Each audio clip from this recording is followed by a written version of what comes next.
Some names thunder off the pages of Scripture: Eve, Jezebel, Mary, etched in history with unmistakable weight. But then there's the chilling absence of a name the Bible almost whispers, a spectral figure hiding in translation gaps and midnight margins. In Isaiah's prophecy of desolation, Hebrew scribes penned a single, cryptic word, LL, yet English readers meet only a vague, night creature, or screech owl. Why did the canon cloak her identity while later rabbis, mystics, and exorcists couldn't stop invoking it? Her legend lurks like a dark heartbeat beneath the text, a winged woman who steals infants, a rebel who fled Eden, a symbol of untamed feminine power. She is Lilith, spoken everywhere except the pages most would expect. Tonight we pry open that silence, asking, why did Scripture refuse to name her, and how did the world remember her anyway? Long before Israel sang psalms or scribes inked Genesis, desert winds carried tales of Lilith, a Mesopotamian night spirit with wings of dusk and breath of storm. In Sumerian tablets she haunts abandoned ruins. Akkadian incantations call her she-demon who slips through windows, inhaling infant cries. Farmers etched her likeness on clay amulets, owl eyes, talon feet, to keep her from the nursery mat. Merchants muttered her name at caravan fires, convinced the nightly howl across the dunes was Lilith hunting souls. These stories traveled. Babylonian captors spoke them in Hebrew ears, and by the time Israel returned from exile, the legend had fused with local fears of the wilderness. Thus, when Isaiah describes Edom's wasteland, he borrows a foreign nightmare, LL, to personify chaos prowling abandoned kingdoms. The prophet's audience would have felt a shiver of recognition. The pagan she-demon had slipped into their own vocabulary, stalking the edges of covenant geography. Yet, in canon, she remains one word, no family tree, no origin story, because Scripture's editors allowed only a fleeting silhouette where Mesopotamia had painted a full-blooded monster. Turn to Isaiah's Oracle of Judgment, chapter 34, verse 14.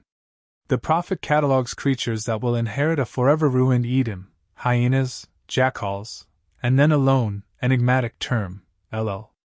Ancient translators trembled at its implications. The Septuagint dodged with anakantoros. Satyr-donkey. Jerome chose lamia. Night witch. King James softened it to screech owl. Why the linguistic gymnastics? Because Hebrew scribes had embedded a pagan nightmare into Holy Writ, and every translator felt the tension: name her outright, and you import Mesopotamian demonology into Israel's sacred text; obscure her, and you risk dulling the terror Isaiah intended. The canonical editors resolved it by leaving her unnarrated: no backstory, no dialogue, just a spectral cameo haunting a wasteland. It's as if Scripture opens a door, lets the shriek echo, then slams it shut, forcing readers to feel dread without giving the demon the dignity of detailed spotlight. Thus, in one word, the Bible acknowledges Lilith's legend while simultaneously stripping her of stage time, insisting that even infamous darkness must play only a bit part in the grand drama of God's sovereignty. Where the Bible stays silent, rabbinic imagination speaks in thunder. Open the alphabet of Ben Sira, circa 7th to 10th centuries AD, and the blank between Genesis 2 and 3 suddenly fills with a startling prequel. When God made Adam, he said, "It is not good for the man to be alone."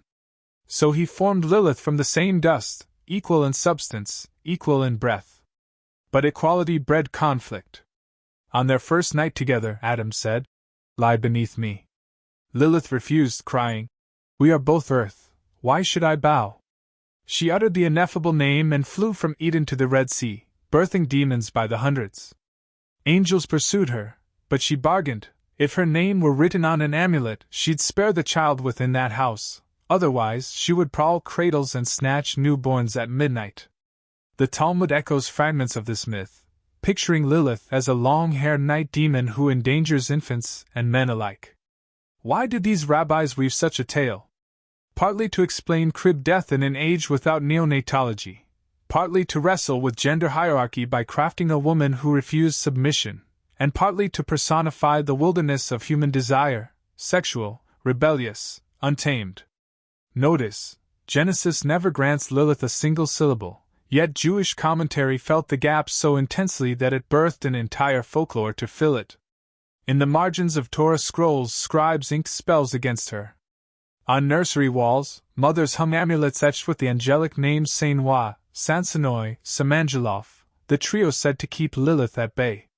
Thus, while the Bible's silence aimed to marginalize her, post-biblical Judaism proved she could not be forgotten. She fluttered back through midrashic windows, her shadow lengthening over Eden's unfinished story.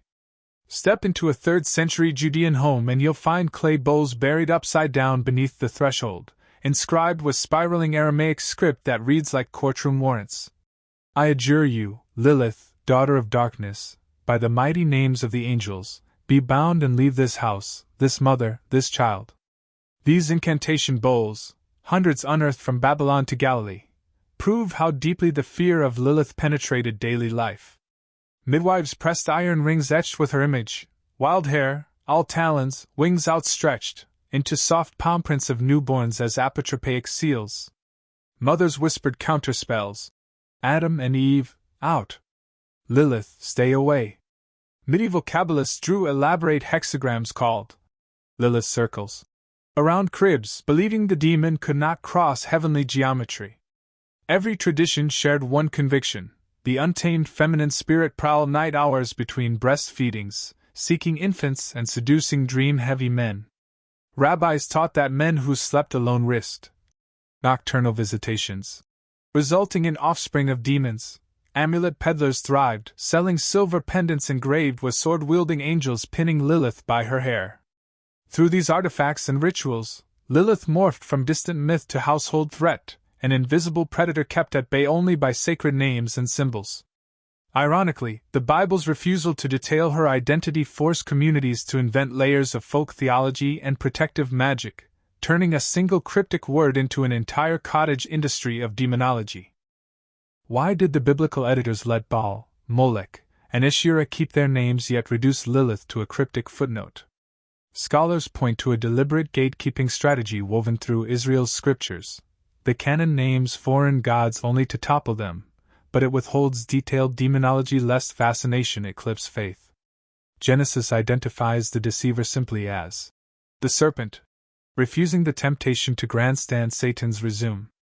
Likewise, Isaiah's lone Elul functions as a verbal scarecrow, enough to conjure dread, not enough to invite devotion or ritual. By limiting her to one word, the editors starved the myth of narrative oxygen, ensuring Yahweh remains the sole protagonist. The silence also protects vulnerable imaginations. Spell-laced folklore flourished outside the canon, but inside, the focus stays on covenant, not charms. Every unnamed terror bows before the covenant name YHWH. Thus, Lilith's redaction is a theological firewall. Scripture acknowledges the night demon's rumor but refuses to give her a platform, teaching Israel that evil deserves resistance, not a spotlight. In short, the Bible's silence isn't oversight, it's intentional, a literary exorcism that banishes her to the margins while magnifying the God who alone speaks creation into order and drives darkness back with a word. Lilith refused to stay penned in Jewish folklore, she slipped into the manuscripts and minarets of rising faiths.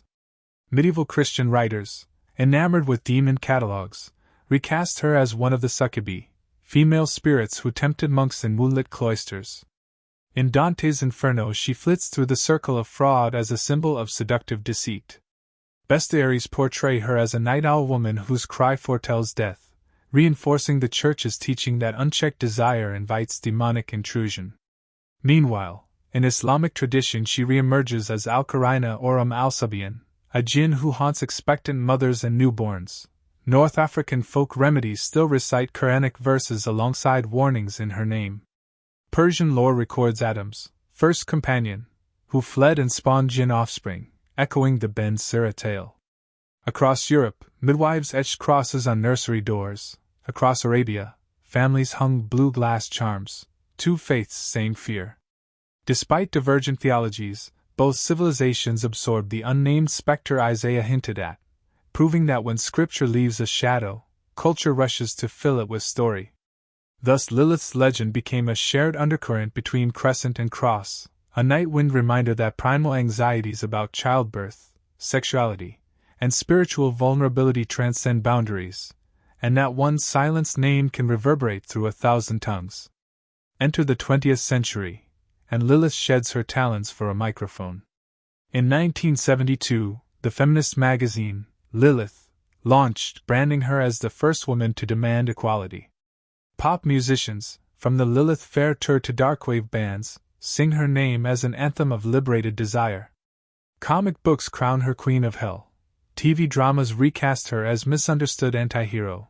Video games offer her as a playable demon goddess. Neo-pagan liturgies hail her. Who would not submit? Invoking her as patron of sexuality, abortion rights, and queer identity. Alongside empowerment, however, come distortions, social media, witch talk, spells promising money or revenge through Lilith's sigils, occult forums selling Lilith's spirit wife packs, and conspiracy threads blaming her for sleep paralysis and shadow figures.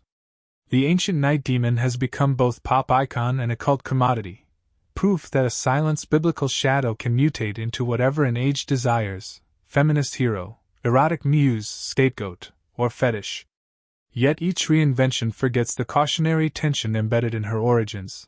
Lilith isn't liberation without cost. She embodies the peril of unbridled autonomy severed from divine order. Modern culture shouts her name louder than Scripture ever did, but in amplifying her myth, we risk repeating the very chaos Isaiah signaled: a wasteland where unchecked appetite prowls and vulnerable souls pay the price. The Bible's choice to leave Lilith nameless is more than an editorial quirk. It is a theological boundary line for every generation. By muting her backstory, Scripture reminds us that evil's power feeds on fascination. What we spotlight, we often normalize. Yet her survival in folklore, art, and activism shows we cannot simply ignore the shadows. We must discern them. Lilith's legend warns parents that fear can birth superstition if faith is thin. It cautions movements that celebrate autonomy to remember autonomy's limits, and it urges the Church to address questions about gender, sexuality, and spiritual warfare openly, before culture answers them with myth. In the end, the Bible refuses to name her so that another name can stand unrivaled: the one who crushes serpents, protects infants, honors women, and redeems the night. Lilith wasn't forgotten, but she was outshone. And how we handle her lingering echo today will reveal whether we, too, keep the spotlight where it belongs, on the God who writes himself into every silence and turns every feared nocturnal whisper into an opportunity for grace.